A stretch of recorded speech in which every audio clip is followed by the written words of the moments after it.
संती एक 25 साल का लड़का है जो सैंड माइन में खूब मेहनत करता है। पैसे ज्यादा नहीं मिलते, लेकिन वह अपनी माँ के बारे में हमेशा सोचता है और कभी कभी उसके लिए छोटे छोटे गिफ्ट भेजता है। एक बार शिपिंग के दाम अचानक बढ़ गए और संती के पास इतने पैसे नहीं बचे कि वह गिफ्ट भेज सके। उसने गिफ्ट का वजन कम किया, लेकिन फिर भी सिर्फ 3 बिस्किट ही भेज पाया। लेकिन पैकेज वाले ने कहा कि मिनिमम चार्ज 50 आरएस है, जो संती के बस का नहीं था। बहुत मायूस होकर उसने वो बिस्किट खुद खा लिए। उसके बाद उसे पता चला कि टैलेंडिया के एक बड़े अमीर आदमी की कॉन्फ्रेंस होने वाली है। ये कॉन्फ्रेंस स्टूडेंट्स के लिए थी, लेकिन संती चुपके से वहाँ चला गया। वहाँ उसने एक आदमी से मुलाकात की जिसका नाम था मिस्टर कैनन। कैनन एक गरीब घर से था, लेकिन अब टैलेंडिया का सबसे अमीर आदमी बन गया था। उसने कॉन्फ्रेंस में कहा, अगर अमीर बनना है तो लाइन में सबसे आगे खड़ा होना पड़ेगा। संती ने पूछा, पैसे नहीं हैं तो आगे कैसे खड़े हों? कैनन ने जवाब दिया, पैसे तो हवा में हैं, बस उन्हें देखने का तरीका ढूंढो। हर किसी को कुछ चाहिए होता है, तुम्हें बस उसे बेचना है। इस बात ने संती के दिल में एक नई आग जला दी। जब वह काम पर वापस गया, वह पहले जैसा नहीं रहा। अब उसके दिमाग में एक बड़ा आइडिया था जो उसकी माइन को बचा सकता था। संती की सैंड माइन के बायर्स कम दाम दे रहे थे, लेकिन संती ने एक नया प्लान बनाया। उसने सीखा कि अगर तुम्हारे पास पूरा मार्केट है तो दाम तुम डिसाइड करते हो। ये होता है मोनोपोली। अगली मीटिंग में संती ने बायर से कहा, हमने सारी सैंड माइंस के साथ डील कर ली है, अब तुम्हें हमारे दाम देने पड़ेंगे, नहीं तो सैंड नहीं मिलेगा।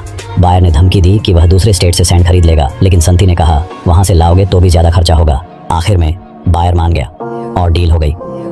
संती का बॉस इतना खुश हुआ कि उसने संती की सैलरी 10 गुना बढ़ा दी और उसे माइन का मैनेजर बना दिया। संती के लिए यह काफी नहीं था। उसने अपने बॉस से कहा, मुझे मैनेजर नहीं और बड़ा बनना है। उसने बॉस से 1 लाख रुपए मांगे और 1 साल का बिजनेस प्लान दिया। बॉस ने हाँ कर दी। संती ने अपनी पहली बड़ी कमाई से अपनी माँ के लिए ढेर सारी बिस्किट भेजी। माँ ने कहा, अब पैसे बचा ले, लेकिन संती ने बताया कि उसका प्रमोशन हो गया है और अब वह खूब पैसे कमा रहा है। उसने बॉस को थैंक्स कहा, लेकिन मैनेजर का पोस्ट ठुकरा दिया क्योंकि उसके सपने और बड़े थे। उसने कहा, मैं गरीब घर से हूँ, जहाँ मेरे पास जूता भी नहीं था और खाना पकड़ने के लिए शिकार करना पड़ता था। बस मैं गरीबी से तंग आ चुका हूँ। उसने अपने आइडिया को आगे बढ़ाया और बोला, मैं सब कुछ रिस्क कर दूंगा, बस अमीर बनूंगा। इसके बाद संती शहर चला गया और टूरिस्ट गाइड का काम शुरू किया। वहाँ उसने खूब मेहनत की और पैसे जोड़ने लगा, लेकिन उसे पता चला कि जो सबसे ज्यादा मेहनत करता है वह हमेशा सबसे ज्यादा नहीं कमाता। एक दिन उसकी मुलाकात एक वीआईपी टूरिस्ट गाइड जिमी से हुई, जो अमीर लोगों के साथ काम करता था और 1 महीने में उतना कमाता था जितना संती पूरे साल में। संती ने उससे कहा, मुझे अपने साथ काम करने दो। जिमी ने कहा, इतना आसान नहीं है, लेकिन संती ने जिद की और अपने सारे पैसे 1 मिलियन बाट दांव पर लगा दिए, बस जिमी के साथ काम करने के लिए। संती का पहला वीआईपी क्लाइंट मुश्किल था। वह अपनी गर्लफ्रेंड के साथ बिजी था और संती की बात नहीं सुन रहा था। क्लाइंट की गर्लफ्रेंड ने संती से एक खास लिपस्टिक मंगवाई। संती ने एक सुंदर लड़की को देखा और उसका लिपस्टिक परफेक्ट लगा। उसने उसे लिपस्टिक खरीदने के लिए कहा, लेकिन लड़की ने डबल दाम मांगा। संती के पास इतने पैसे नहीं थे, तो उसने एडवांस दिया और कहा कि बाकी पैसे रात को देगा, बस उसे दोबारा मिलने के लिए। लेकिन जब वह क्लाइंट के होटल पहुंचा, क्लाइंट ने कहा, तुम जा नहीं सकते, एक आखिरी काम करना है। क्लाइंट ने एक अजीब सी बात कही जो संती को पसंद नहीं आई। संती ने क्लाइंट की बात मान ली, लेकिन उसने कहा, मैं ऐसा गंदा काम नहीं करता। क्लाइंट ने कहा, अगर मेरी बात मानी तो एक अपार्टमेंट खरीदूंगा। संती ने क्लाइंट को अपार्टमेंट्स के फोटो दिखाए, लेकिन क्लाइंट ने कहा, ये तो बेकार है, कोई नहीं खरीदेगा। पता चला कि जिमी ने संती को बेकार अपार्टमेंट्स के पेपर दे दिए। क्लाइंट ने संती को ट्रिपल पैसे ऑफर किए और अपने दोस्तों से मिलवाया ताकि वे भी अपार्टमेंट्स खरीदें। अगले दिन जब संती होटल पहुंचा, वह सुंदर लड़की जिसका लिपस्टिक लिया था जा चुकी थी। उसने रिसेप्शनिस्ट के पास एक नोट छोड़ा जिसमें संती को धोखेबाज कहा। संती चाइना गया और क्लाइंट के दोस्तों को अपार्टमेंट्स बेचने की कोशिश की। वहाँ उसकी मुलाकात दोबारा मिस्टर कैनन से हुई, लेकिन कैनन उसे मुश्किल से याद किया। क्लाइंट ने संती का मजाक उड़ाया और कहा कि वह अपनी गर्लफ्रेंड के साथ बिजी है। संती ने अपार्टमेंट्स के बारे में बात शुरू की, लेकिन क्लाइंट के दोस्त गुस्सा हो गए और उसे नहीं सुनना चाहा। क्लाइंट ने कहा, अगर मजा नहीं करना तो निकल जाओ। संती ने कहा, मैं काम करने आया हूँ। क्लाइंट ने संती को 3 शॉट्स पीने की शर्त लगाई, अगर जीता तो एक अपार्टमेंट खरीदेगा। संती ने शर्त के बारे में नहीं सोचा और सीधा अपार्टमेंट्स बेचने लगा। इससे क्लाइंट के दोस्त और भी गुस्सा हो गए। क्लाइंट ने कहा, जाओ, मुझे तुम पर तरस आ रहा है, इसलिए एक अपार्टमेंट खरीदूंगा। संती को यह बात बुरी लगी, लेकिन उसने शर्त बढ़ा दी, 20 शॉट्स पीने पर 20 अपार्टमेंट्स खरीदने की बात। क्लाइंट के दोस्तों ने क्लाइंट को शर्त एक्सेप्ट करने को कहा। क्लाइंट ने एक और तेज ड्रिंक निकाला। संती ने जोश में पीना शुरू किया। मिस्टर कैनन वहाँ था और उसने संती की मदद के लिए पानी की बोतलें भेजी, लेकिन क्लाइंट ने कहा, अगर मदद ली तो शर्त कैंसिल। लोग संती के जोश को देखकर खुश थे, लेकिन 10 शॉट्स के बाद वह बेहोश हो गया। क्लाइंट ने उसे पानी डालकर जगाया। संती को अपना गरीब बचपन याद आया, जहां उसे शिकार करके खाना पड़ता था। उसने दोबारा पीना शुरू किया और पूरा पी गया, लेकिन फिर से बेहोश हो गया। अगले दिन जब वह उठा, सब जा चुके थे। क्लाइंट ने फोन करके संती को डांटा, लेकिन कहा कि मजा आया। उसने संती से अपने कुत्ते का प्लेट भेजने को कहा। जब संती पैकेट लिया गया उसे पता चला कि चाइना में शिपिंग के दाम बहुत कम हैं। इससे उसके दिमाग में एक बड़ा आइडिया आया। ये तो सोने का अंडा देने वाली मुर्गी थी। जब संती वापस अपने देश लौटा, उसे मिस्टर कैनन ने पहचाना और उसके लिए फर्स्ट क्लास फ्लाइट का टिकट खरीद दिया। कैनन ने कहा, तुम में बहुत दम है, इसलिए मैं तुम्हें अपने साथ काम करने का मौका दूंगा। लेकिन संती ने इनकार कर दिया। उसने कहा, अब मैं किसी के लिए काम नहीं करूंगा। मेरे पास एक जबरदस्त आइडिया है और मैं लाइन में सबसे आगे खड़ा हूंगा। कैनन यह सुनकर इम्प्रेस हुआ और उसने संती से सारे अपार्टमेंट्स खरीद लिए, बस उसका आइडिया सुनने के लिए। संती ने अपना प्लान बताया, चाइना जैसी एक्सप्रेस शिपिंग सर्विस टेल इंडिया में शुरू करना। कैनन को यह आइडिया पसंद आया और दोनों ने साथ में काम शुरू किया।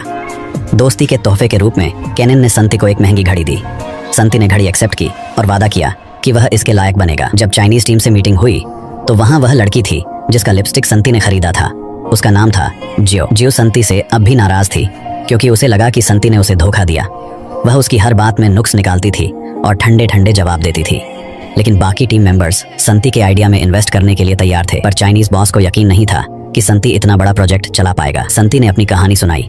बचपन में वह इतना गरीब था कि 2 महीने तक पैसे जोड़कर इंस्टेंट नूडल्स खरीदता था। एक बार शहर गया तो पता चला कि वहाँ नूडल्स सस्ते हैं क्योंकि शिपिंग का खर्चा कम है। उसने कहा, मेरा सपना है कि गांव के लोग भी शहर के दाम पर चीजें खरीद सकें। इस कहानी से बॉस को थोड़ी सी तसल्ली मिली, लेकिन जियो ने कहा, थोड़ी और जांच करनी होगी। संती बेचैन था। उसने चाइनीज टीम के लिए टूरिस्ट गाइड का काम किया ताकि जियो से बात करके डील रोकने का रीजन जान सके। जियो ने कहा, तुम बहुत जल्दबाजी में दिखते हो और मुझे पता चला कि तुमने लोगों को पैसे देकर फेक पैकेज भेजने को कहा ताकि मार्केट बड़ा लगे। संती ने पहले इनकार किया लेकिन बाद में मान लिया कि यह सच है। कैनन ने संती को कहा, यह गलत नहीं था, बस ये गलत था कि तुम पकड़े गए। कैनन ने संती को एक चेक दिया ताकि वह जियो को रिश्वत देकर डील पक्की कर ले। लेकिन तभी संती के गांव से फोन आया। उसका छोटा भाई अरेस्ट हो गया था। संती अपने भाई को छुड़ाने गया और उससे कहा, अब से मुश्किल में मत पड़ना, माँ के बारे में सोच। भाई ने जवाब दिया, मैं तो माँ के साथ था, तू तो शहर चला गया। ये सुनकर संती गुस्सा हुआ, लेकिन उसने भाई को पैसे दिए ताकि वह और गलती न करे। भाई ने पैसे फेंक दिए और कहा, तू बिल्कुल बाप जैसा है, कभी कभी आता है, पैसे देकर चला जाता है। इस बात ने संती को बहुत चुभा। उसने जियो को रिश्वत देने के बजाय उससे माफी मांगी और एक और मौका देने की गुजारिश की। अगले दिन मीटिंग थी। संती ने शैंपेन खरीद ली थी, लेकिन दिल में डर था। मीटिंग में जियो ने खुशखबरी दी, डील पक्की हो गई। थंडर एक्सप्रेस के लिए 50 ब्रांचेस खुलने वाली थी। संती ने अपनी टीम के साथ जश्न मनाया। कैनन ने भी उसकी तारीफ की। बाद में संती ने अपनी माँ को फोन किया, लेकिन उसे बताने का टाइम नहीं मिला। अगले दिन जियो अपने देश लौटने वाली थी। संती ने उससे पूछा, तूने डील क्यों अप्रूव की? जियो ने कहा, हर कोई दूसरे मौके का हकदार है। संती खुश हुआ और उसका नंबर मांगा। जियो ने नंबर दिया, लेकिन कहा, सिर्फ काम के लिए बात करना, मेरा बॉयफ्रेंड है। संती ने फिर भी उसे एक गिफ्ट भेजा और लिपस्टिक के बाकी पैसे भी चुकाए। इसके बाद संती ने अपने बाप से नाता तोड़ने का फैसला किया। वह उसके पास गया और अपना पुराना घर खरीद लिया ताकि माँ और भाई का ख्याल रख सके। उसने कहा, अब मैं आपकी जरूरत नहीं हूँ। काम पर वापस आने के बाद संती ने मजदूरी शुरू की क्योंकि वह ब्रांचेस जल्दी खोलना चाहता था। लेकिन जियो ने बुरी खबर दी। कैनन ने कंपनी में ज्यादा पैसा लगाया और संती के 19% शेयर्स को 1.9% कर दिया। कैनन ने यह सब अपने बेटे को कंपनी का हेड बनाने के लिए किया। संती गुस्सा हुआ, लेकिन उसने हार नहीं मानी। संती ने कैनन से कहा, मैं अपनी कंपनी बनाऊंगा जो तुम्हारी कंपनी से 10 गुना बड़ी होगी। कैनन ने उसका मजाक उड़ाया और कहा, तू एक मक्खी से ज्यादा नहीं बनेगा। संती ने जियो से एक नई टीम बनाने की बात की। उसने लुइगी से मुलाकात की जो एक जबरदस्त प्रोग्रामर था, लेकिन उसकी कंपनी भी धोखे से चली गई थी। संती ने लुइगी को वादा किया, मेरे साथ ऐसा नहीं होगा। लेकिन लुइगी अनोखा था और उसने कहा, तू मेरे लिए ठीक नहीं है। वह कैनन के बेटे से मिलने वाला था जो उसे अपनी ऐप बनाने के लिए बोल रहा था। लुइगी ने देखा कि कैनन का बेटा बेवकूफ है और उसे कुछ नहीं पता। उसने कैनन के साथ काम करने से इनकार कर दिया। संती उसे एयरपोर्ट छोड़ने गया, लेकिन रास्ते में उसने लुइगी को रोका और कहा, मैं तुझे ऐसे नहीं जाने दूंगा। उसने कहा, हर सेकंड जो हम काम नहीं कर रहे, हम पैसे गंवा रहे हैं। लुइगी हंस पड़ा और बोला, तू सच में पागल है, इसलिए मैं तेरे साथ काम करूंगा क्योंकि मैं भी थोड़ा पागलपन रखता हूँ। संती खुशी से झूम उठा और जियो को बताया बन गया। जियो की अपनी परेशानी थी, उसके पापा पर फ्रॉड का केस था और वह अपने अमीर बॉयफ्रेंड के पैसे नहीं लेना चाहती थी। उसने शादी 2 साल तक पोस्टपोन कर दी क्योंकि वह संती के साथ कंपनी में काम करके पैसे कमाना चाहती थी। जियो अपने पापा का कर्ज चुकाने और घर वापस लेने के लिए संती की कंपनी में पूरा दम लगाना चाहती थी। उसने अपने बॉयफ्रेंड से कहा, जब कंपनी सफल हो जाएगी तब शादी करूंगी। संती और लुइगी ने अपनी टीम बनानी शुरू की। लुइगी बहुत चुनिंदा था। वह अजीब से सवाल पूछता था ताकि देखे कि कौन प्रेशर झेल सकता है। जो भी इंटरव्यू के लिए आई उसने कहा, मुझे सैलरी नहीं, कंपनी के शेयर्स दो क्योंकि मैं सब कुछ दांव पर लगा दूंगी। लुइगी को यह आइडिया पसंद नहीं था, लेकिन संती ने कहा, वह हमारी तरह ही डेस्परेट है, इसलिए वह काम करेगी। कैनन अपने बेटे पर प्रेशर डाल रहा था कि वह जल्दी काम करे, लेकिन उसका बेटा आलसी था। संती की टीम ने एक बिल्डिंग में काम शुरू किया जहां लुइगी ने अपनी टीम से कहा, तुम्हें 3 दिन में ऐप की पहली इंटरफेस बनानी है। ये बहुत मुश्किल था, लेकिन लुइगी एक सख्त बॉस था। संती और जियो इन्वेस्टर्स ढूंढने के लिए हर पार्टी, मीटिंग या किसी भी जगह जाते थे जहां अमीर लोग होते थे। उन्हें यकीन था कि कोई ना कोई उनके आइडिया में पैसा लगाएगा, लेकिन कोई भी नई कंपनी पर भरोसा नहीं कर रहा था। फिर भी संती का हौसला नहीं टूटा। उसने कहा, कहीं ना कहीं एक अमीर आदमी हमारा पोटेंशियल देखेगा। लेकिन तभी कैनन की कंपनी ने अपनी कंपनी लॉन्च कर दी। वह संती के आइडिया का इस्तेमाल करके उन्हें पीछे छोड़ना चाहते थे। कैनन की कंपनी ने संती की कहानी को अपना स्लोगन बनाया, जिससे संती गुस्सा हो गया। लेकिन उसने इस गुस्से को अपनी ताकत बनाया और कहा, मैं कैनन की कंपनी को तबाह कर दूंगा। ऑफिस वापस आने पर एक प्रोग्रामर लड़की रोती हुई बाहर निकली। लुइगी ने उसे निकाल दिया क्योंकि वह अपनी बीमार मां से मिलने के लिए छुट्टी मांग रही थी। इससे टीम में बड़ा झगड़ा हो गया। लुइगी को लगा कि अगर इन्वेस्टर्स नहीं मिले तो उनका सारा काम बेकार जाएगा। तभी जो को एक कॉल आई। कोई इन्वेस्टर उन्हें मिलना चाहता था। संती, जियो और लुइगी इन्वेस्टर से मिलने गए। इन्वेस्टर जाने वाली थी लेकिन उन्होंने उसके साथ बात करने के लिए 2 टिकट खरीद लिए। इन्वेस्टर ने उनका एफर्ट देखा और 5 मिनट का टाइम दिया। संती ने अपना प्रोजेक्ट एक्सप्लेन किया लेकिन इन्वेस्टर ने कहा, मुझे ये सब सुनने की जरूरत नहीं, मैं तुम में इन्वेस्ट करना चाहती हूँ, लेकिन मुझे बताओ तुम कैनन की कंपनी को कैसे हराओगे। संती ने कहा, हम डोर टू डोर डिलीवरी करेंगे जिससे हम किसी को भी पीछे छोड़ देंगे। इन्वेस्टर इंप्रेस हो गई और बोली, मैं पैसे दूंगी लेकिन मुझे कंपनी का 30% चाहिए। संती तुरंत हाँ बोलना चाहता था लेकिन लुइगी ने रोका। लुइगी ने कहा, 30% देना मतलब कंपनी बेच देना है। संती ने इन्वेस्टर को सिर्फ 15% ऑफर किया। इन्वेस्टर ने कहा, ये काफी नहीं है और चली गई। टीम के लिए यह बड़ा झटका था क्योंकि वह इन्वेस्टर उनकी आखिरी उम्मीद थी। लेकिन थोड़ी देर बाद इन्वेस्टर ने कॉल किया और कहा, मैं 15% में मान गई लेकिन कंपनी का नाम बदल दो। टीम ने खूब मेहनत की और प्रोजेक्ट लॉन्च के लिए तैयार हो गए। जश्न मनाने के लिए संती अपनी टीम को पिकनिक पर ले गया लेकिन लुइगी एक काम का दीवाना था, वह रिलैक्स नहीं कर पाया। पिकनिक के बाद संती, जो और टीम वापस आए। एक रात जब बारिश हो रही थी, जो ने कहा, हम जो कर रहे हैं वह तूफान का पीछा करने जैसा है। संती ने जवाब दिया, इसलिए तो यह आसान है क्योंकि कोई और इसकी हिम्मत नहीं करता। इसी से उनकी कंपनी का नाम बना थंडर एक्सप्रेस। लॉन्च के लिए सब कुछ तैयार था, बस डिलीवरी वाले चाहिए थे। तभी संती के पुराने दोस्त जो पहले पहाड़ों में साथ काम करते थे आ गए। वह मोटरसाइकिलिस्ट थे और दिखते तो गुंडे जैसे थे लेकिन दिल के सच्चे थे। संती ने उन्हें अपनी टीम में शामिल किया। संती के दोस्त के साथ उसका छोटा भाई मोंटी भी आया। संती को यह पसंद नहीं था क्योंकि वह चाहता था कि मोंटी अपनी माँ के पास रहे और पढ़ाई करे, लेकिन मोंटी भी अपने बड़े भाई की तरह सफलता पाना चाहता था। अगले दिन थंडर एक्सप्रेस का लॉन्च होने वाला था। उन्होंने एक बड़ी एडवर्टाइजिंग कैंपेन चलाई। Thunder Express door to door delivery के साथ मार्केट में धूम मचाने वाला था। हर मोटरसाइकिलिस्ट एक छोटी सी ब्रांच की तरह काम करेगा जिससे उनकी ब्रांचेस कैनन की कंपनी से ज्यादा होंगी। लॉन्च के दिन थंडर एक्सप्रेस ने पहले दिन ही 4000 पैकेजेस के ऑन ऑर्डर लिए। लोगों ने उन्हें मौका दिया लेकिन मुश्किल भी आई। बहुत सारे पैकेजेस फेक एड्रेसेस जैसे खाली घर या खाली प्लॉट्स पर भेजे गए। इन एड्रेसेस तक जाना मुश्किल था और डिलीवरी वाले खूब फ्यूल वेस्ट कर रहे थे। यह सब कैनन की कंपनी का प्लान था ताकि थंडर का खर्चा बढ़े और वह हार जाए। उनका वेयरहाउस भी फेक पैकेजेस से भरने लगा। संती ने देखा कि यह फेक पैकेजेस कैनन की चाल थी। कैनन जानता था कि संती एक बड़ा खतरा है। उसने अपने बेटे को एक पेंटिंग दिखाई जो एक गरीब लड़के ने ग्रीस से बनाई थी क्योंकि उसके पास कैनवास के पैसे नहीं थे। कैनन ने कहा, गरीबी लोगों को क्रिएटिव बनाती है और संती के पास वह क्रिएटिविटी है, इसलिए उसे रोकना जरूरी है। इधर संती को एक और झटका लगा। एक क्लाइंट ने उसे परफ्यूम की लेट डिलीवरी के लिए पीट दिया। संती ने वादा किया कि वह 3 दिन में प्रॉब्लम सॉल्व कर देगा। संती ने रात भर सोचा कि फेक पैकेजेस का क्या करे। जियो ने उससे कहा, तू बिल्कुल अपने बाप जैसा है, हमेशा सब कुछ या कुछ भी नहीं। संती ने इसकी तारीफ मानी और कहा, जीतने का एक ही तरीका है, हार नहीं मानना। उसने पैटर्न ढूंढा। सारे फेक एड्रेसेस बैंक से जब्त की गई प्रॉपर्टीज के थे। संती ने इन एड्रेसेस को ब्लॉक कर दिया जिससे फेक पैकेजेस बंद हो गए। लेकिन वह यही नहीं रुका। उसने अपनी टीम को एक बड़ा बोनस ऑफर किया अगर वह कैनन के क्लाइंट्स चुरा ले।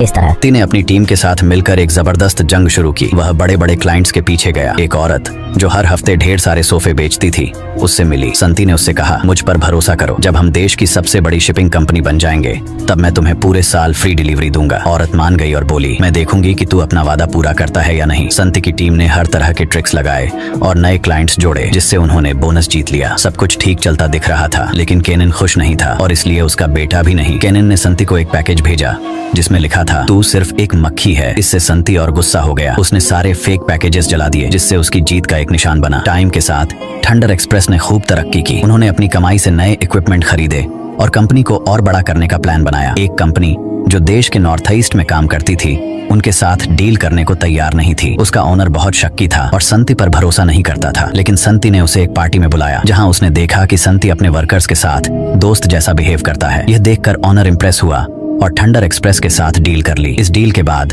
थंडर एक्सप्रेस देश की सबसे ज्यादा कवरेज वाली शिपिंग कंपनी बन गई और नंबर 1 बनने के एक कदम और करीब पहुंच गई। एक रात जब पार्टी खत्म हुई, संती और जियो अकेले रह गए। दोनों की अच्छी दोस्ती हो गई थी। जियो ने कहा, हमारी कंपनी इतनी बड़ी हो रही है, शायद मैं जल्दी रिटायर कर सकती हूँ। संती ने कहा, मैं नहीं चाहता कि तू जाए, लेकिन तेरा सपना समझता हूँ। जियो ने अपना सपना बताया। वह अपने फियांसी से शादी करके एक छोटे से घर में अपने बच्चे को पालना चाहती थी। उसने कहा, यह कंपनी हमारा बच्चा है और इसे बड़ा होते देखना मुझे खुशी देता है। संती ने कहा, तू मत जा, हम साथ में इसे बड़ा करेंगे। लेकिन तभी लुइगी ने उलटी कर दी और यह रोमांटिक मोमेंट खराब हो गया। अगली सुबह चाइनीज इन्वेस्टर थंडर एक्सप्रेस के ऑफिस आया। कैनन का बेटा सोच रहा था कि इन्वेस्टर उसकी तारीफ करेगा, लेकिन इन्वेस्टर गुस्सा था क्योंकि उनकी कंपनी एक नई कंपनी से हार रही थी जिसके पास कम पैसा था। उसने कैनिन के बेटे को कहा, काम जल्दी करो नहीं तो तुम्हें निकाल दूंगा। इधर संती और जियो के बीच थोड़ी सी अवॉइडेंस थी क्योंकि कल रात का मोमेंट खराब हो गया था, लेकिन उनके पास वक्त नहीं था क्योंकि कैनिन ने फिर से गंदा खेल खेला। उसने अथॉरिटीज के साथ मिलकर थंडर एक्सप्रेस की कई ब्रांचेस बंद करवा दी, लेकिन संती ने हार नहीं मानी। उसने हर बंद ब्रांच के बदले 2 नई ब्रांचेस खोल दी और अपने प्राइसेस 25 रुपए से घटाकर 19 रुपए कर। इसके बाद कैनिन ने संती को फोन करके छेड़ा, प्राइस वॉर शुरू मत कर, तेरी छोटी कंपनी इससे बर्दाश्त नहीं कर सकती। लेकिन संती ने कहा, मैं यह वॉर नहीं शुरू कर रहा, बस ये प्राइस हमेशा के लिए रखूंगा जब तक तुम्हें हरा नहीं देता। जियो जब यह सुनी तो गुस्सा हो गई। उसने कहा, इतने कम दाम से हमें प्रॉफिट नहीं होगा, हम अपने खर्चे भी नहीं निकाल पाएंगे। अगर ऐसे ही चलता रहा तो कंपनी सिर्फ 4 महीने और चल पाएगी। संती ने कहा, मुझ पर भरोसा रखो, हम इस दौरान और इन्वेस्टर्स ढूंढ लेंगे। लेकिन जियो को लगा कि संती के पास कोई सॉलिड प्लान नहीं है, वह बस अंधेरे में तीर चला रहा है। वह गुस्सा थी, लेकिन कंपनी को बचाने के लिए उसने बजट कट्स करने का फैसला किया। बजट कट्स से टीम में बड़ा हंगामा हुआ। वर्कर्स को ज्यादा काम करना था लेकिन कम सैलरी मिल रही थी। पहली हफ्ता तो ठीक रहा लेकिन टेंशन बढ़ रहा था। उसी रात जियो का फियांसी उससे मिलने आया। संती ने कहा, मैं भी साथ चलूंगा, तेरा फियांसी से मिलना चाहता हूँ। जियो ने हाँ कर दी। रात के डिनर में संती ने देखा कि जियो अपने फियांसी के साथ बिल्कुल अलग है, हंसमुख और नरम। ऑफिस में वह सख्त और ठंडी है। डिनर के बाद संती ने अपनी कंपनी की तारीफ की और कहा, जियो के बिना यह सब मुमकिन नहीं था। उसने जियो से कहा, थोड़ी और मेहनत करो। लेकिन जियो के फियांसी ने कहा, 5% शेयर्स बेच दो, इससे कंपनी के लिए पैसे मिल जाएंगे। जियो ने कहा, इसकी जरूरत नहीं है। ये सुनकर उसका फियांसी गुस्सा हो गया। उसने कहा, तुमने वादा किया था कि 2 साल में शादी करोगी, लेकिन कंपनी के फाइनेंस देखो, प्राइस वॉर के साथ तुम सिर्फ कुछ महीने चल पाओगे। वह डर गया कि जियो का सारा एफर्ट बेकार जाएगा। होटल में फियांसी ने कहा कि वह जा रहा है क्योंकि थंडर का सक्सेस एक बड़े लक पर डिपेंड करता है। अगले दिन चीजें और भी खराब हो गईं। डिलीवरी वर्कर्स ने स्ट्राइक कर दी। संती ने समझाने की कोशिश की लेकिन उसका भाई भी उसके खिलाफ था। कई वर्कर्स रिजाइन कर रहे थे और संती के कुछ दोस्त कंपनी से चोरी कर रहे थे। संती के लिए यह मुश्किल वक्त था। उसने अपने दोस्तों को चोरी के लिए माफ नहीं किया क्योंकि अगर वह छोड़ देता तो बाकी वर्कर्स का रिस्पेक्ट खो देता। इस वक्त रिस्पेक्ट खोना कंपनी के लिए खतरनाक था। ऊपर से कैनिन की कंपनी ने एक सेफ पैकेज कैंपेन लॉन्च की जो थंडर के जले हुए पैकेजेस के वीडियो लीक होने के बाद आई। इससे थंडर की बदनामी हुई। संती ने समझाने की कोशिश की लेकिन कैनिन ने मीडिया को खरीद लिया था। संती बिल्कुल टूट गया। उसे लगा वह हार जाएगा, लेकिन जियो ने संती को हौसला दिया। उसने कहा, तू हार नहीं सकता क्योंकि अगर तू हारा तो हम सब हार जाएंगे। ऑफिस से निकलते वक्त संती की कार के बोनेट पर एक बुलेट थी जिसमें लिखा था, तेरी जिंदगी की यह कीमत है। संती डर गया और ऑफिस से बाहर नहीं निकलना चाहता था, लेकिन तभी एक बड़ा मौका आया। एक इलेक्ट्रॉनिक्स स्टोर देश में अपना बिजनेस शुरू करना चाहता था और एक शिपिंग कंपनी ढूंढ रहा था। सारी शिपिंग कंपनियां एक कंपटीशन में थीं, जहां उन्होंने शैंपेन ग्लासेस भेजी थीं। जो ग्लासेस टूटे बिना पहुंचेंगी वह कंपनी अगले राउंड में जाएगी। थंडर एक्सप्रेस की ग्लासेस अभी तक नहीं पहुंची थी। संती को लगा कि डिलीवरी वर्कर्स की कमी की वजह से यह हो रहा है, लेकिन असल में एक डिलीवरी बॉय गलत बिल्डिंग में चला गया था। जब ग्लासेस खोली गई तो सब ठीक थी और थंडर एक्सप्रेस अगले राउंड में चली गई। अगला राउंड था एशिया का सबसे बड़ा इवेंट 11.11, जहां सबसे ज्यादा सेल्स होती हैं। जो कंपनी इसमें सबसे ज्यादा पॉइंट्स जीतेगी वह कॉन्ट्रैक्ट जीत जाएगी। लेकिन 11.11 अभी दूर था और थंडर के पास इतने पैसे नहीं थे कि वह तब तक चल सके। उन्होंने इन्वेस्टर से और पैसे मांगे। इन्वेस्टर ने कहा, ठीक है, लेकिन मुझे और 15% शेयर्स दो ताकि मेरा टोटल 30% हो जाए। जो मान गई, लेकिन संती और लुईगी ने इनकार कर दिया। तब यह सुनकर श्याओ ने कहा, हम इस तरीके से नहीं बैठ सकते, मैं बैंक से एक बार फिर से जाकर बात करती हूँ। इसके बाद यहाँ पर सेंटी ने अपने सीसीटीवी में देखा कि उसके कार पर वो गोली उसके छोटे भाई ने रखी थी।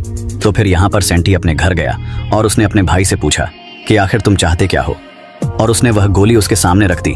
तब उसके छोटे भाई ने बोला कि तुम हमारे सामने जो बोसगिरी करते हो, जबकि सारा काम तो हम लोग करते हैं, लेकिन फिर भी तुमने हमारी सैलरी कम कर दी और ऊपर से तुमने अपने सबसे पुराने दोस्तों को भी एक गलती की वजह से नौकरी से निकाल दिया। यह गोली तुम्हें दिखाने के लिए थी कि कल को कुछ भी हो सकता है।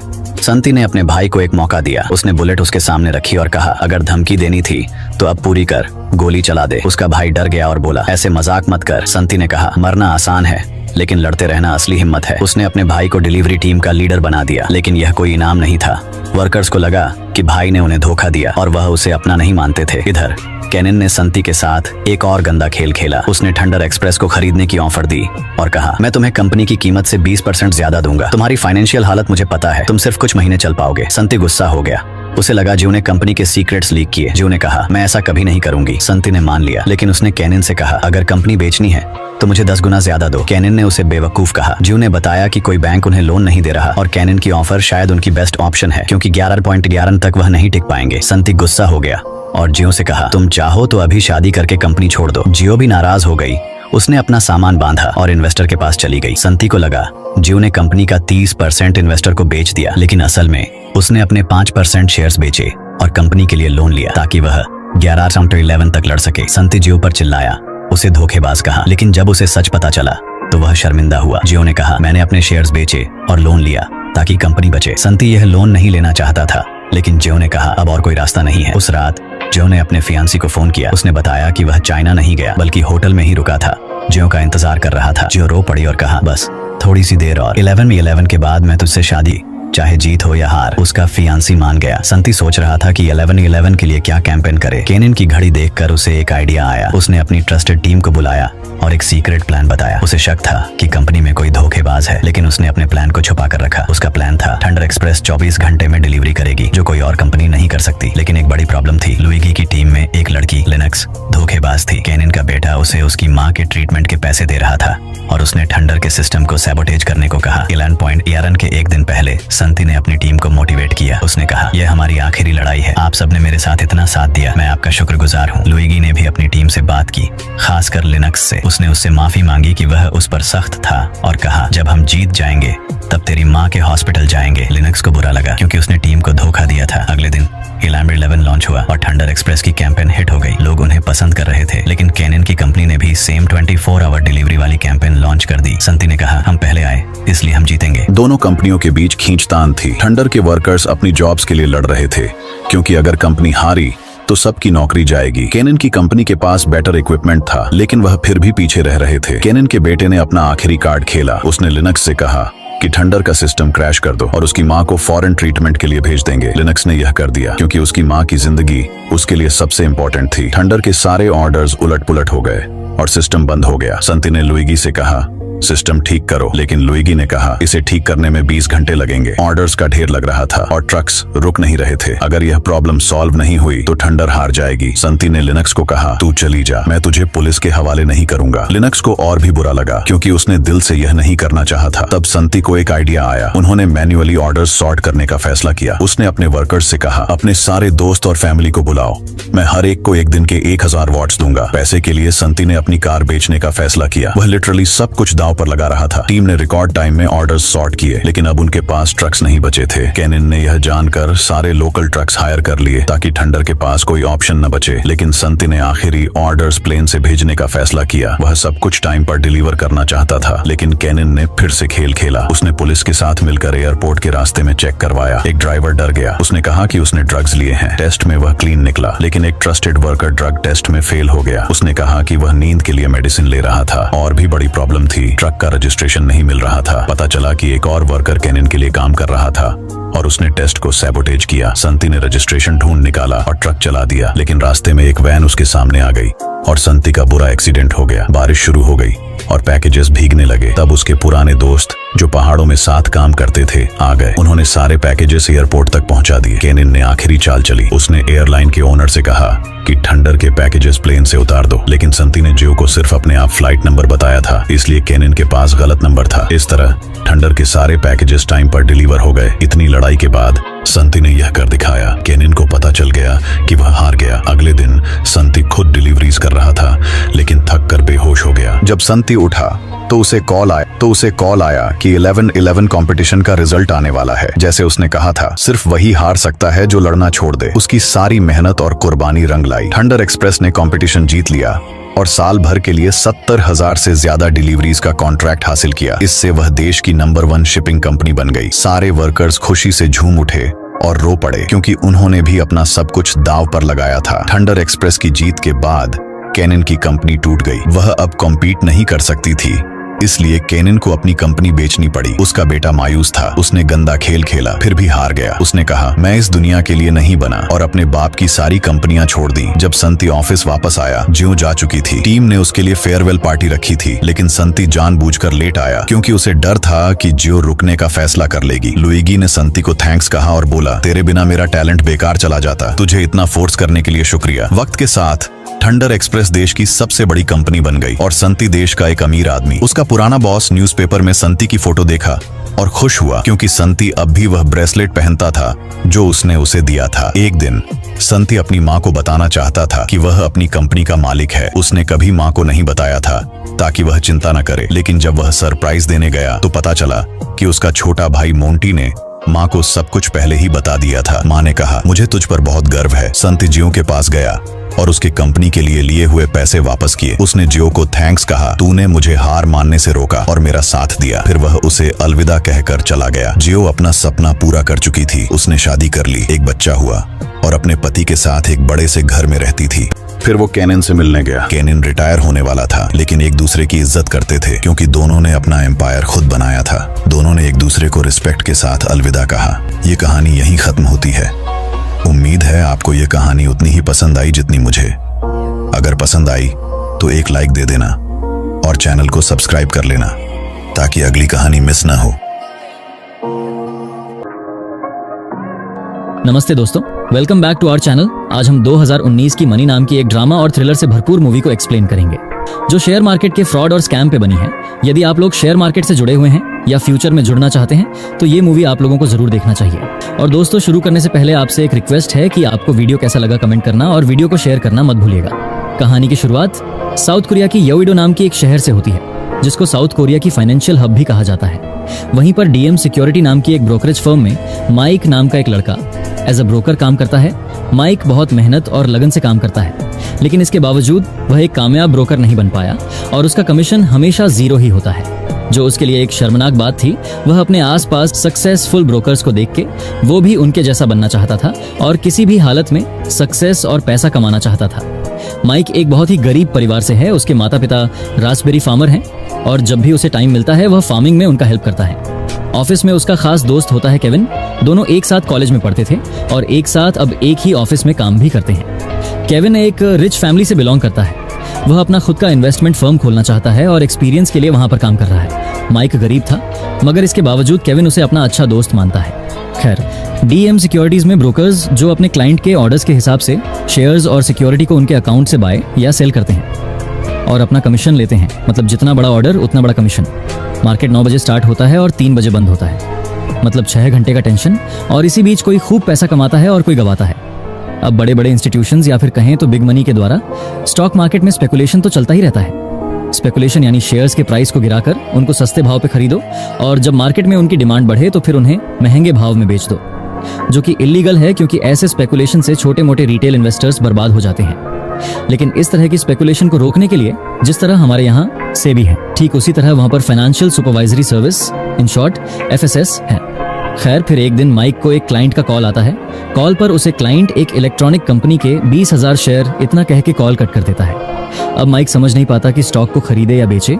वह थोड़ी देर सोचने के बाद स्टॉक को क्लाइंट के अकाउंट से खरीदता है, लेकिन थोड़ी ही देर में माइक को फिर से उस क्लाइंट का कॉल आता है। वह गुस्से में उसे कहता है कि मैंने शेयर बेचने को कहा था, खरीदने को नहीं। तो अब वह क्लाइंट उसके पैसे वापस मांगता है। माइक की गलती की वजह से उनको क्लाइंट को कंपनी के फंड से पैसा वापस देना पड़ा। इसलिए मैनेजर सबको कहता है कि क्योंकि कंपनी के फंड से क्लाइंट को पैसा देना पड़ा, इस महीने किसी को कमीशन नहीं मिलेगा। तो सब माइक पर गुस्सा होते हैं। अब ये सब लियन देख रहा था। लियन यहाँ का सबसे बड़ा ब्रोकर है और उसका नाम कमीशन लिस्ट में हमेशा टॉप में रहता है। वे माइक से कहता है कि एक जमाने में मेरी भी हालत तुम्हारी तरह थी, पर जब से मैं एक सीक्रेट इन्वेस्टमेंट कंपनी के साथ काम करने लगा, मेरी हालत सुधरने लगी और मैं इस कंपनी का टॉप ब्रोकर बन गया। लियन माइक से कहता है कि जैक नाम का एक ब्रोकर है, उसके पास मार्केट की सारी इनसाइड इन्फॉर्मेशन रहती है। सब उसके साथ काम करना चाहता है और मैं भी उसके साथ काम करता हूँ, क्योंकि जिन्होंने उसके साथ काम किया है वह आज टॉप ब्रोकर बन चुके हैं। अब लियोन की शानो शौकत और सक्सेस देखकर माइक भी जैक के लिए काम करना चाहता है। अब माइक जैक से मिलता है। जैक की पर्सनालिटी देख वह हैरान रह जाता है। जैक उसे एक फोन देता है और कहता है, तुम्हें सैमुअल एसेट नाम का एक अकाउंट हैंडल करना है और तुम्हें इस फोन पर कल एक कॉल आएगा। फोन पे तुम्हें जैसा कहा जाए ठीक वैसा ही करना। अगर तुम ये ट्रांजैक्शन सक्सेसफुली हैंडल करोगे तो तुम्हें अच्छा खासा कमीशन मिलेगा और आगे हमारे साथ काम करने का मौका मिलेगा। जैक ये भी कहता है कि वह ये सब बातें किसी से भी जिक्र ना करें।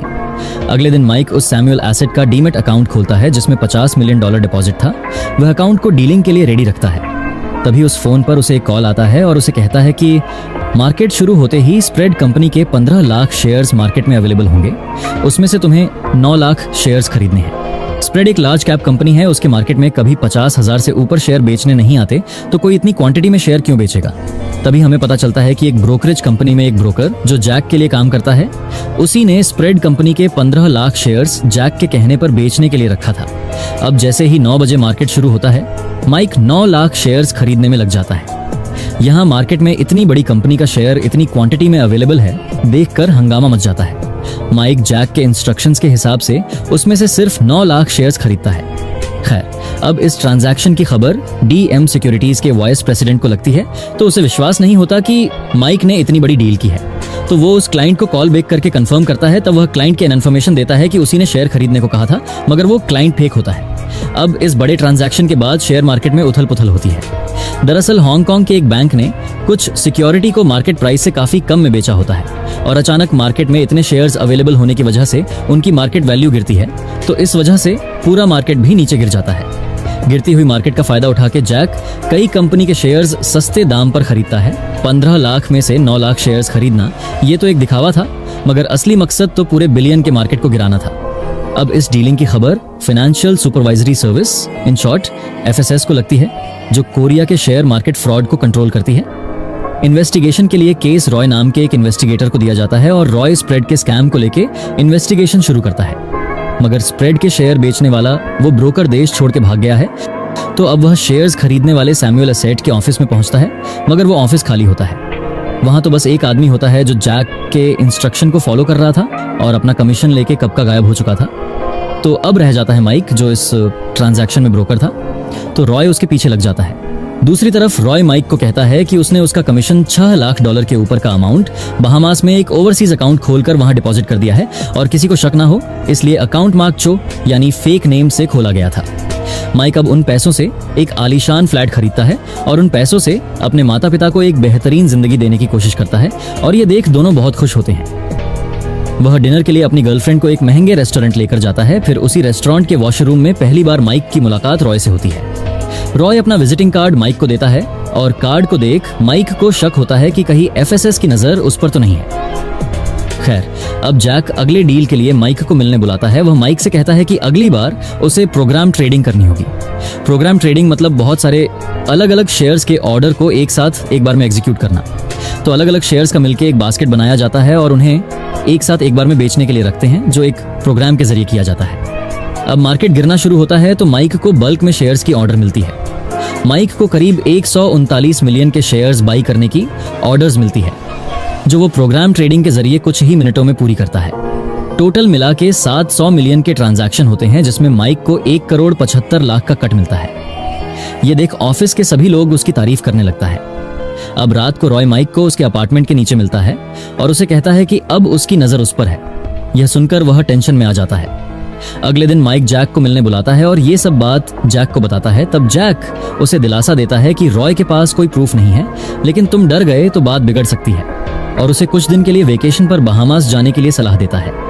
माइक वेकेशन के लिए बहामास निकल जाता है। वहां वह उस बैंक में जाता है जहां जैक ने उसका कमीशन डिपॉजिट किया है और देखता है अपने अकाउंट में $1.41 मिलियन डिपॉजिट है। और यह देख माइक को विश्वास नहीं होता। वह हैरान रह जाता है और खुशी से झूम उठता है।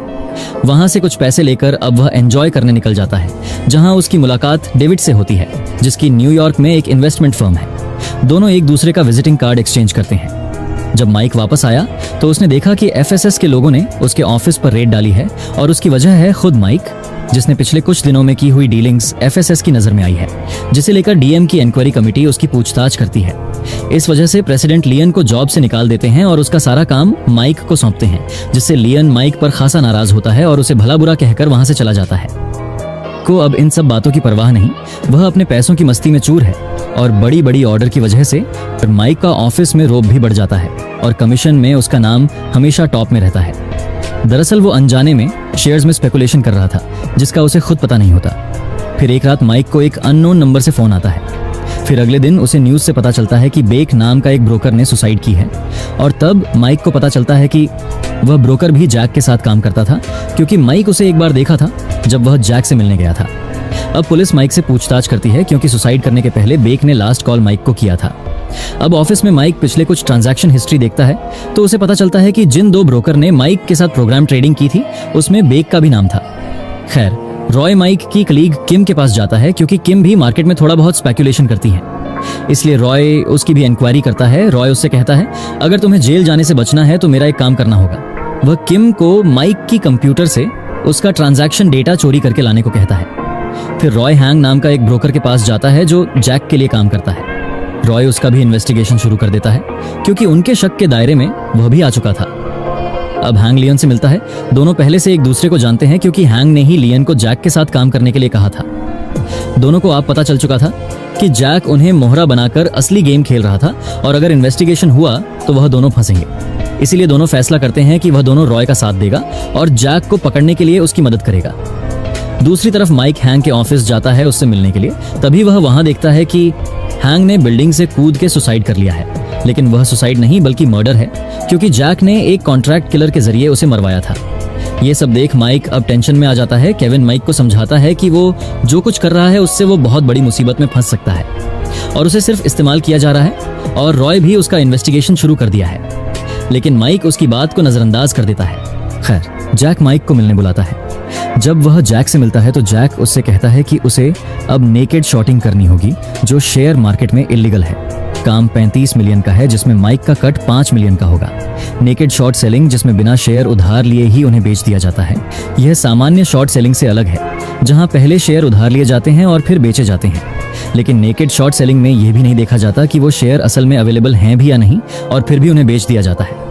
इससे शेयर की कीमत पर गलत तरीके से दबाव बन सकता है, जिससे मार्केट में उतार चढ़ाव और हेर फेर हो सकती है, खासकर जब वह शेयर बड़ी क्वांटिटी में हो। अब दूसरे दिन माइक को क्लाइंट का फोन आता है और वो उसे सिग्नल टेक कंपनी के 70,000 शेयर्स खरीदने बोलता है। जैसे ही माइक उसे खरीदने में लग जाता है, तभी एक और क्लाइंट का फोन आता है। वो उसे और 80,000 शेयर्स खरीदने बोलता है। दरअसल जैक दूसरे क्लाइंट के थ्रू शेयर खरीद रहा था, और ऐसा करके वह उस कंपनी के पूरे 20 मिलियन के शेयर्स माइक के जरिए लो प्राइस में बाय कर लेता है। माइक न्यूज में देखता है कि 2 दिन पहले सिग्नल टेक कंपनी में आग लग गई थी, जिसका फायदा उठा के जैक ने नेकेड शॉर्ट सेलिंग करके सिग्नल टेक के काफी शेयर्स मार्केट में बेचने के लिए अवेलेबल है करके दिखाया था, जिससे डर कर इन्वेस्टर अपने शेयर्स मार्केट में बेचने लगता है, जिससे उस कंपनी के शेयर्स की प्राइस तेजी से नीचे गिरने लगता है। इसी का फायदा उठा के जैक उन्हें कौड़ियों के भाव खरीद लेता है।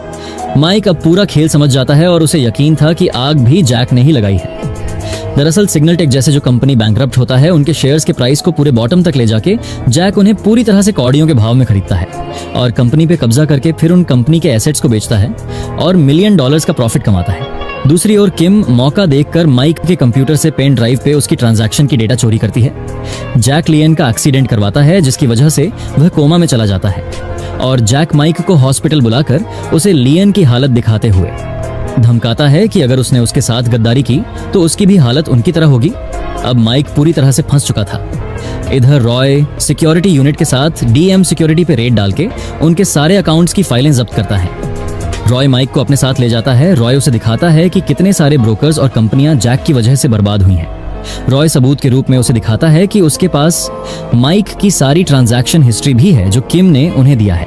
तभी माइक को मैसेज आता है कि केविन की फादर की कंपनी यूजिंग डूब चुकी थी और बैंकरप्सी की कगार में है। तभी उसे बोर्ड पे दिखाई देता है कि अब जैक का अगला शिकार केविन की फादर की कंपनी है। तब उसे सब समझ आ जाता है कि जैक नेकेड शॉर्ट सेलिंग करके केविन की फादर की कंपनी कौड़ियों के भाव खरीदना चाहता है। अब रॉय उसे ऑफर देता है कि अगर वह जैक को पकड़ने में उसकी हेल्प करेगा तो वो उसे छोड़ देगा। खैर, अब माइक केविन को जाके मिलता है और उससे वादा करता है कि कल जब मार्केट ओपन होगा तब तुम्हारी कंपनी की यानी वूसंग की शेयर का प्राइस बढ़ेगा, जो अब बॉटम पर है। मैं तुम्हारे फादर के कंपनी के सब शेयर बाय करूंगा।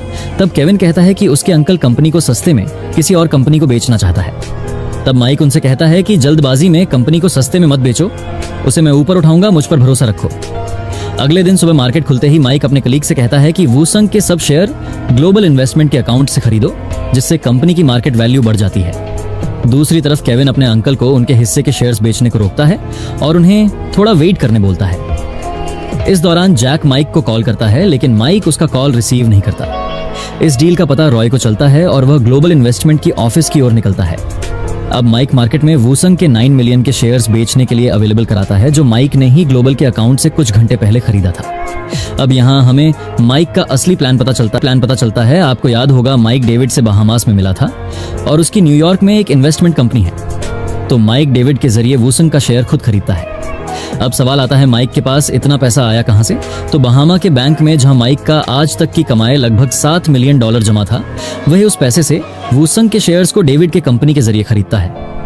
अब मार्केट में वूसंग के शेयर की कीमत बढ़ती है तो ज्यादातर इन्वेस्टर और केविन के अंकल अपने शेयर नहीं बेचता।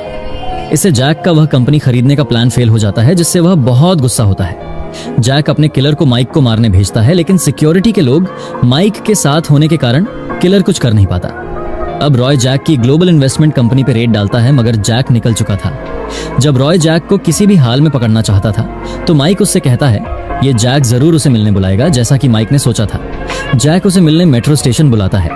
माइक उससे मिलने वहां पहुंचता है, लेकिन जैक को माइक के साथ बातें करते समय उसको पता चलता है कि माइक ने अपने कोट में माइक्रोफोन छुपाया है, जिसके जरिए उनकी बातें रॉय सुन रहा है। तभी जैक का किलर माइक के पेट में चाकू से वार कर देता है, लेकिन रॉय आके उस किलर को पकड़ता है और साथ ही जैक को भी पकड़ता है। जैक को लगता है उनके पास उसके खिलाफ कोई सबूत नहीं है, लेकिन माइक उन्हें वो रिकॉर्डर देता है जो उसने जैक से उसकी पहली मुलाकात से उनकी बातें रिकॉर्डिंग की थी। अब रॉय जैक को अरेस्ट करके ले जा रहा होता है तो मौका देख के माइक ट्रेन से भाग जाता है और रॉय को फोन करके सब लोकेशन बताता है जहां उसने जैक की दी हुई फोन वगैरह छुपाया था। तभी ट्रेन में बैठे माइक की नजर ट्रेन से ट्रैवल कर रहे एक आदमी पे जाती है और यहीं पर मूवी खत्म होती है। जुड़े रहने के लिए धन्यवाद। अगर आपको वीडियो अच्छी लगी हो तो लाइक, शेयर और नए हैं तो सब्सक्राइब करना ना भूलें।